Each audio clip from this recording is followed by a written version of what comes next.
नमस्कार मित्रों, आज मैं ज्योतिष के विषय में एक नई चर्चा के साथ में आपके सामने उपस्थित हुआ हूं। और आज ज्योतिष के विषय में थोड़ा सा एक अलग हट करके, जो बहुत अच्छे राजयोग कुंडली में पड़े हैं फिर भी बहुत बड़ी समस्या रहती है, उसका क्या कारण है, आज उसके विषय में थोड़ी सी जानकारी कर रहे हैं।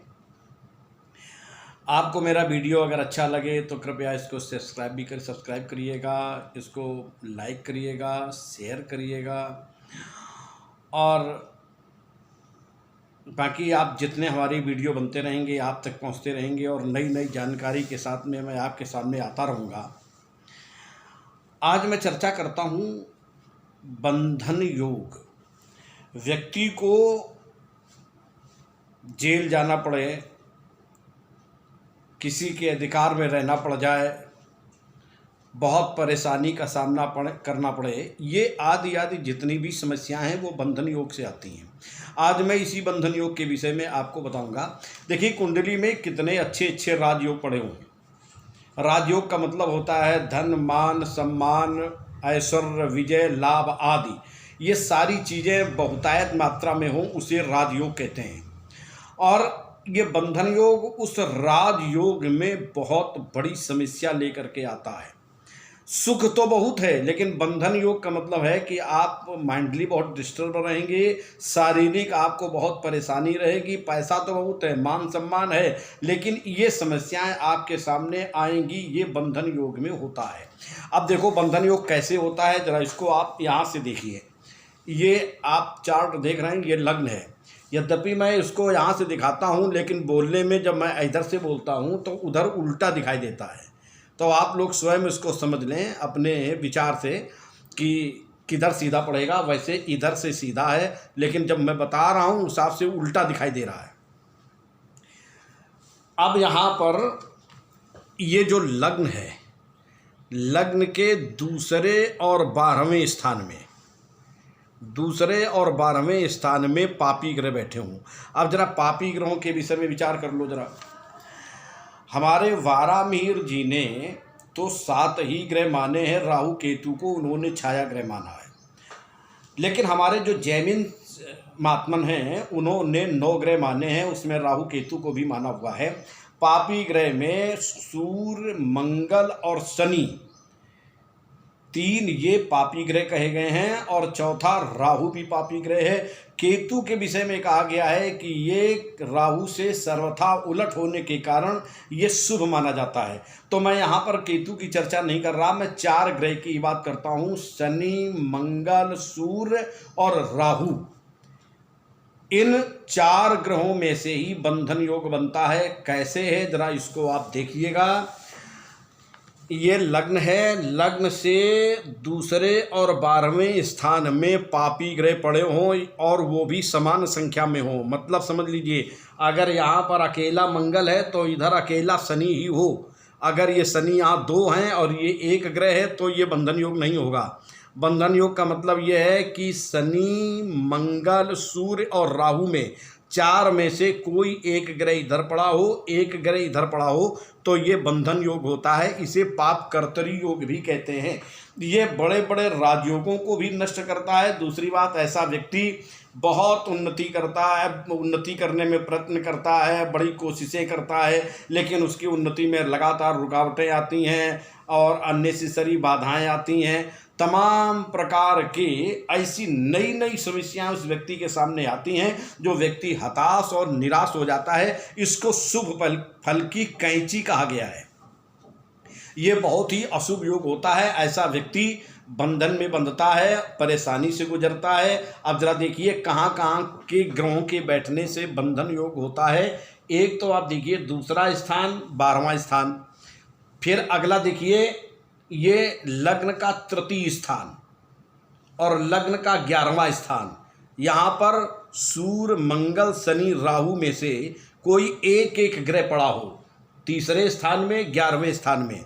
फिर आप देखिए लग्न से चौथा स्थान और 10वां स्थान।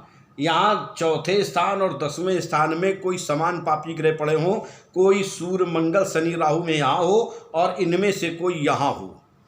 समान संख्या में हो, कम ज़्यादा ना हो, तो ये बंधन योग होता है। अगला देखिए, लग्न से पंचम स्थान और लग्न से नवम स्थान, यहाँ पर समान संख्या में पापी ग्रह पड़े हों तो भी बंधन योग होता है। और एक और है, लग्न से छठे और 12वें स्थान में, लग्न से छठे स्थान में और 12वें स्थान में अगर पापी ग्रह बैठा हुआ है तो भी बंधन योग होता है।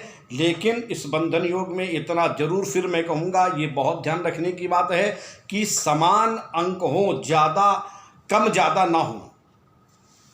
अगर 2 इधर हैं तो 2 इधर हों, अगर 1 इधर है तो फिर 1 ही इधर हो, तो ये बंधन योग होता है। और बंधन योग निश्चय करके बहुत बड़ी समस्याओं को जिंदगी में सामने लाता है। अचानक ऐसी बहुत बड़ी समस्या सामने ला करके रख देता है जिससे कि आदमी की जिंदगी में भूचाल आ जाता है। देखिए, अगर लग्न में, ये जो लग्न है, अगर यहाँ पर 1 नंबर पड़ा हो, 2 नंबर पड़ा हो और 9 नंबर पड़ा हो, 3 में से एक कोई नंबर, 1 नंबर हो या 2 नंबर हो या 9 नंबर हो, यानी मेष लग्न हो या वृक लग्न हो या धनु लग्न हो, और अगर लग्न कुंडली में बंधन योग पड़ा हुआ है तो वो बंधन के कारण यानी वो व्यक्ति रस्सियों से बांधा जाता है। ऐसी समस्याएं आती हैं कि व्यक्ति को रस्सी से बंधना पड़ता है।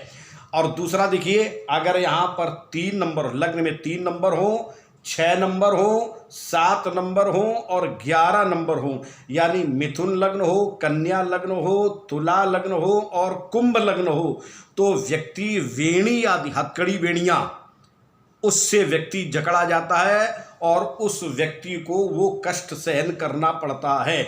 ऐसे ही आप देखिए, अगर लग्न में 4 नंबर पड़े हों और 10 नंबर पड़े हों और 12 नंबर पड़े हों, यानी कर्क लग्न हो, मकर लग्न हो, मीन लग्न हो, तो किसी गढ़ी आदमी, जैसे जेल की दीवारों के अंदर रहना पड़े, कोई कमरे में किसी को कैद कर दे, किडनैपिंग कर दे, अपहरण कर ले, उसको वहाँ पर रखा जाए, ऐसी समस्या में उस व्यक्ति को बंधन योग की समस्या उसके सामने आती है। उस व्यक्ति को उन समस्याओं से सामना करना पड़ता है। फिर आगे देखिए, अगर किसी की कुंडली में वृश्चिक लग्न हो, यानी 8 नंबर की लग्न हो या 5 नंबर की लग्न हो, तो वो व्यक्ति निश्चित ही किसी गड्ढे आदमी, किसी कुआं आदमी, किसी नीचे तलघर आदमी, उस जगह उसको बंधक बना करके रखा जाता है।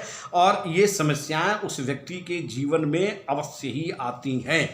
तो ये जो बंधन योग है, ये बड़े बड़े राजयोगों के पड़े होने पर भी ये व्यक्ति के जीवन में एक नई समस्या ला करके खड़ा करता है और उस व्यक्ति को मजबूर होना पड़ता है कि जेल आदि में किसी समस्या में, या बंधन योग का मतलब ऐसा भी है कि कोई डॉक्टर अपने अंडर में ले ले, डॉक्टर के अधिकार में आपको रहना पड़ जाए, कोई ऐसा रोग लग जाए, कोई ऐसी समस्या आपके सामने आ जाए जिससे आप निकल ना पा रहे हों, आपको जेल जाना पड़ जाए, आप को किसी के अधिकार में रह करके उसकी हाँ में हाँ करते हुए मजबूरी बस आपको समय व्यतीत करना पड़े, ये सब बंधन योग में होते हैं। ये वारामिहिर जी का और जैमिन सूत्र है, ये सिद्धांत है। इसलिए अगर किसी की कुंडली में बंधन योग पड़ा है तो उसका वो उपाय अवश्य करे। इसका उपाय हरिवंश पुराण में है और उस हरिवंश पुराण के कुछ ऐसे अध्याय हैं जिनका पाठ करने से ये बंधन योग काफ़ी हद तक कमज़ोर हो जाता है। ब्रह्मा का लिखा हुआ तो कोई नहीं काट सकता, लेकिन उसके प्रभाव में निश्चय करके बहुत बड़ी कमी आती है। इसलिए इसका वही उपाय है कि हरिवंश पुराण में कुछ ऐसे अध्याय हैं जिनका नियमित पाठ किया जाए, उनका अनुष्ठान कराया जाए, जिससे कि इन समस्याओं से व्यक्ति को छुटकारा मिले और बहुत ही वो समस्याएं जब सामने आवें तो बहुत हल्की हो करके आवें, जिससे कि व्यक्ति उस समस्या को आसानी से पार कर जाए। बस इसी शब्दों के साथ में आज हम अपनी वाणी को यहीं पर विराम करते हैं और फिर अगले एपिसोड में नई जानकारी के साथ में फिर मैं आपके सामने उपस्थित हूँगा। तब तक के लिए नमस्कार।